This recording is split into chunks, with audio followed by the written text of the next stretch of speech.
Hello and welcome to Just Pauses. The world is a drama staged in a dream. Guru Nanak had said it all in just one line. This world may be a dream, or life may be as transient as a handful of sand continuously slipping from our clenched fist. We nevertheless have to live, and live for as long as we are meant to. Notwithstanding a lot of thinking, planning, and preparation, life happens usually contrary to most of our plans.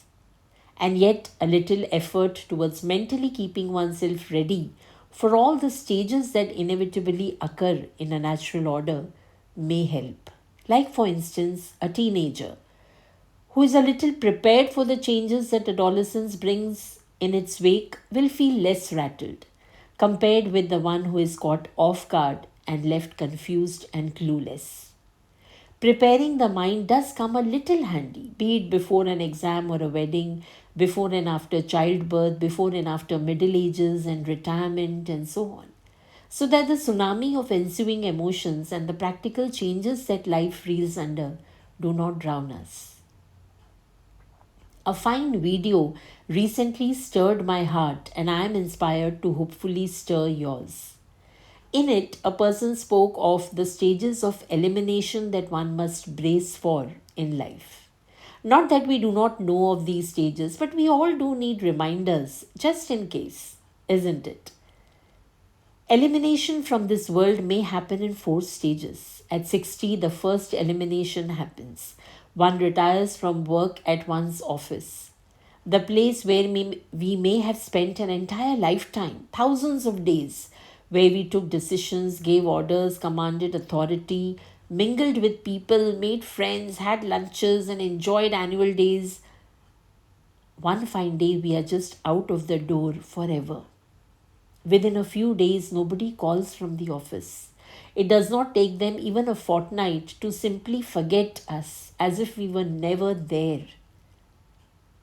At 70, the second elimination happens when one is eliminated from the lives of one's friends. It may naturally become difficult to step out and meet them regularly for lunches, dinners, or drinks, or make phone calls very often, and the discussions which earlier used to span over hours may seem meaningless.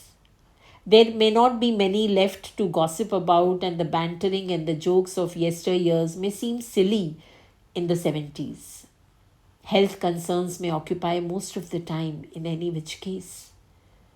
At 80, the third elimination happens when one is gradually eliminated from one's own family, perhaps not physically as much as emotionally and socially.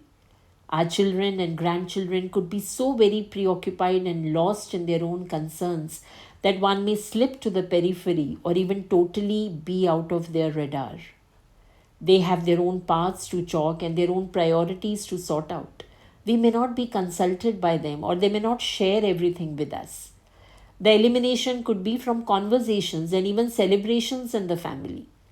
The reason could be our health and other age related nuances, along with the fact that it would be pointless for them to involve us in their worldly woes.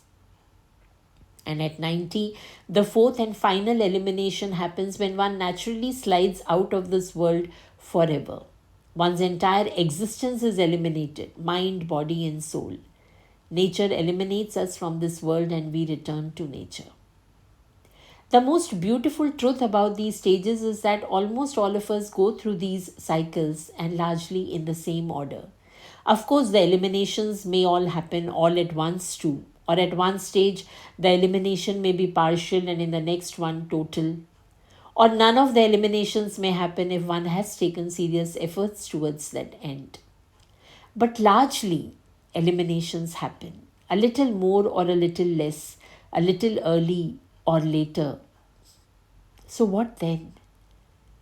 Well, first, there is no reason to complain. Nobody may eliminate us intentionally, and certainly not at all the stages. We have had our peaks, our times when our elders were being eliminated. It is an episode in the natural flow of things. Nobody is to be blamed. So to complain is to be foolish and selfish, and to whine about it is being utterly silly, and nothing changes due to it either. But yes, A little preparation certainly helps. For instance, pausing now and planning how can I treasure and take care of my friends and my health for a long term? Which hobbies can I take up which involve less fuss, expenses, and strenuous efforts? How can I refrain from nagging our loved ones and comparing our times with their times? Instead, how can we be easygoing and make sensible inputs in conversations? Let us take pauses, be silent intermittently, and learn to spend more time with oneself and happily too at that. It could be useful. A little gratitude and preparation will go a long way in ensuring that none of the four stages of elimination can eliminate our sunny smiles. Guru Nanak gave a lot of thrust upon detachment. He said, "Why are you so afraid, O mind? The flamingos fly hundreds of miles, leaving their young ones behind. Who feeds them and who teaches them to feed themselves? Have you ever thought of this in your mind? Whoever has come shall depart, all shall have their turn," Guru Nanak said. These eliminations would not be painful at all if only we knew to withdraw, to detach, while still being immersed in all the worldly affairs. It is difficult though. What do you say? Thank you.